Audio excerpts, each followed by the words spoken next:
آپ نے دنیا میں بڑے بڑے سیدھے سادے بندے دیکھے ہوں گے، بھولے بھالے، لیکن اللہ نے بڑا مال دیا ہوا ہے۔ مال خدا کے فضل سے ملتا ہے، چلاکی دکھانے سے مال آتا ہے، برکت نہیں آتی۔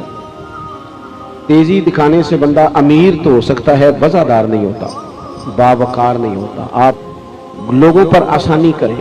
دکاندار اس طرح کرتا ہے کہ اگر اسے پتہ چل جائے نا کہ اب چونکہ کیمرے لگے ہوئے ہیں کہ آنے والا بڑی گاڑی پہ آیا ہے، تو وہ پھر اس کو بڑی مسجع مکفہ اردو انگلش مکس کر کے ڈیل کرتا ہے کہ جناب یہ بڑا تگڑا گاہک ہے بڑی، لیکن اگر کوئی غریب آدمی کبھی دکان کی سیڑھیاں چڑھ جائے تو منہ سیدھا نہیں کرتے۔ پتہ ہے غریب ہے بیچارے نے کیا لینا ہے۔ یاد رکھنا حضور علیہ السلام کی حدیث ہے مشکات میں، فرمایا تمہیں جو رزق دیا جاتا ہے تمہارے کمزور لوگوں کی برکت سے دیا جاتا ہے، ضعیفوں کی وجہ سے اللہ تمہیں روزی دیتا ہے، تو جن کی وجہ سے ملتا ہے انہیں دھتکار دیا جائے۔ اور پھر یہ بھی میں نے دیکھا اپنی زندگی میں کہ گنجائش تو ماڑے بندے کو دینی چاہیے، قرضہ تو غریب کو دینا چاہیے۔ ہم امیر کو دیتے ہیں کیونکہ غریب کو اس لیے نہیں دیتے، واپس کیسے کرے گا؟ تھوڑی آسانی کر دیں غریبوں پر، تھوڑی سی ان کو گنجائش دے دیں، ان کو تھوڑا سا موقع دیں کہ وہ اس تکلیف سے باہر آ جائیں۔ ایک حدیث پاک سنیں اور میں دعا مانگوں۔ نبی پاک صلی اللہ تعالی علیہ وسلم نے فرمایا کہ ایک تاجر تجارت کرتا تھا، کچھ لوگ ادھار لے جاتے تھے تو پھر وہ اپنے جوانوں کو، سیل مینز کو بھیجتا تھا وصولی پہ، تو ساتھ وہ کہہ دیتا تھا کہ اگر بندہ مالدار ہوا اور پیسے نہ دیتا ہوا تو سختی کر لینا، لیکن اگر تنگ دست ہوا نا، غریب ہوا، تو کوئی بات نہیں، ہمارا گزارا چلتا ہے۔ ہم بندہ تگڑا ہو تو مطالبہ ہی نہیں کرتے، کہتے پاجی کدوں کو مل جائیں گے پلا، اور اگر بندہ ہو غریب تو کہتے شامی دینے نہیں۔ دیکھو ایک حدیث پاک اگر آپ کبھی یاد رکھ لیں تو فائدہ بڑا ہوگا۔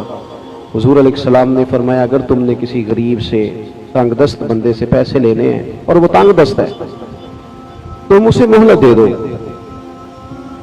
فرمایا جتنے تم نے پیسے لینے ہیں، جتنے دنوں کی مہلت دو گے، اتنے ہی پیسے روز اللہ تمہیں صدقہ کرنے کا ثواب عطا کرے گا۔ یعنی رقم بھی تمہاری محفوظ ہے اور اتنے ہی پیسے روز صدقہ۔ حضور فرماتے ہیں وہ بندہ کیا کرتا تھا، وہ نا گاہکوں سے کہتا تھا، اپنے سیل مین سے کہتا تھا کہ جو بندہ جان بوجھ کے نہ دیتا اس پر بے شک مطالبہ سخت کرنا، لیکن جو مجبور ہوا اسے گنجائش دے دینا، ہمارا گزارا ہوتا ہے۔ وہ بندے کا انتقال ہو گیا، جب وہ رب کی بارگاہ میں کھڑا کیا جائے گا تو اللہ اسے کہے گا جا تیرے لیے جنت کا فیصلہ ہے۔ پیسے معاف نہیں کرتا تھا، گنجائش دیتا تھا، قرض دار کو مہلت دیتا تھا۔ یا اللہ میرے تو اعمال ایسے نہیں، تو یہ میرے لیے فیصلہ، تو اللہ فرمائے گا تو میرے بندوں پہ آسانی کرتا تھا تو میں تیرے اوپر نہ کروں۔ تھوڑی مہربانی کریں، غریبوں کو زیادہ ضرورت ہے، کمزوروں کو، تنگ دستوں کو۔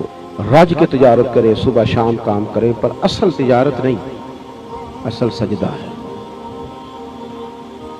اصل اپنے رب سے دل لگانا ہے۔ پیسے کمانا نا، یہ تو میں نے دیکھا ہے بعض بندے بیچارے ذہنی مسائل کا شکار ہو گئے، پیسے کماتے ہیں، چار چار موبائل رکھے ہیں، کسی کو کوئی بات بتا رہے ہیں، کسی کو کوئی بتا رہے ہیں، کسی کو کسی چکر میں ڈالا ہوا ہے، وہ خود بندہ ڈسٹرب ہو جاتا ہے۔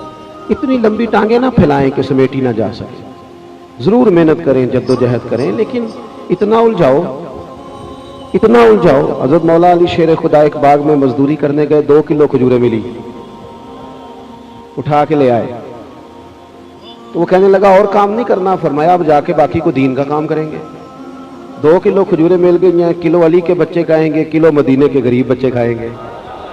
رب جو سویرے زندگی دے گا وہ روزی بھی دے گا۔ تو الجھ زیادہ گئے ہیں ہم، اور میں نے بعض لوگوں کو دیکھا اتنی کمائی نہیں جتنے بیچارے پریشان ہیں، اس لیے کہ کہانیاں زیادہ سناتے ہیں، سچ تھوڑا بولتے ہیں، باتیں زیادہ ہیں، تعریفیں اتنی کرتے ہیں اپنے مال کی کہ توبہ توبہ۔ اس طرح نہیں کریں، بڑی سنجیدگی سے اچھا کچھ لوگ کہتے ہیں جھوٹ کے بغیر کام نہیں چلتا، میرا دعویٰ یہ ہے کہ کام چلتا ہی سچے بندے کا ہے۔ لوگ کہتے ہیں وہ کول جانا ہے بھائی 5 روپے زیادہ لینا پر چیز صحیح دینا ہے، تو اس لیے اپنی زندگی میں یہ خیر کریں۔ اللہ تعالیٰ مجھے آپ کو عمل کی توفیق عطا فرمائے۔ اللہم صلی علی سیدنا محمد عدد ما فی علم اللہ صلاۃ دائمۃ بدوام ملک اللہ۔ کائنات کے مالک، احباب جس کام کا آغاز کرنے جا رہے ہیں اس میں خیر و برکت فرما، ہم سب کو ہمیشہ رزق حلال ہی عطا فرما، لقمہ حرام سے بچا مالک، رزق وسیع عطا فرما، حلال عطا فرما، اور پھر اپنی مخلوق میں بانٹنے کے لیے دل بھی عطا فرما۔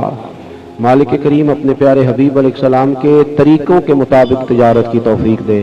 اللہ جو تنگ دست ہیں نا، انہیں کسی دنیا دار کا محتاج نہ کر، اپنے بھرے خزانوں سے مالا مال کر۔ جو بے روزگار ہیں، حضور کی تجارت کا صدقہ انہیں روزگار دے، اللہ روزگار دے، حلال طیب دے۔ وطن کے جن حصوں پر سیلاب ہے مالک ان کی غائبانہ امداد فرما۔ اللہ تعالیٰ جو بے گھر ہو گئے ہیں انہیں اپنی چھت دے دے، بیماروں کو شفا یابی دے دے، مقروضوں کو قرضوں سے رہا کر دے۔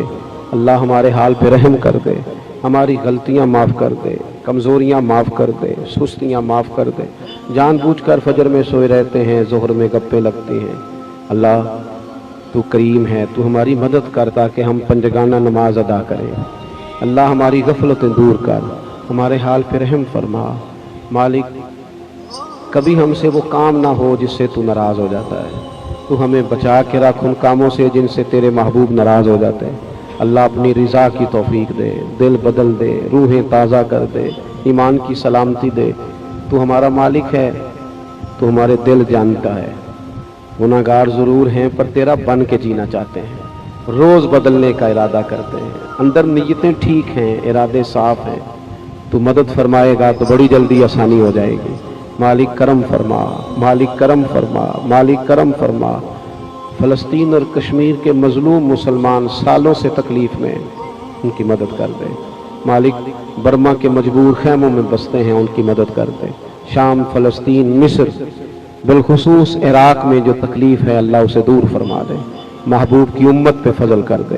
اللہم انا نسألک العفو والعافیۃ فی الدین والدنیا والآخرہ، وصلی اللہ تعالی علی حبیبہ۔ السلام علیکم۔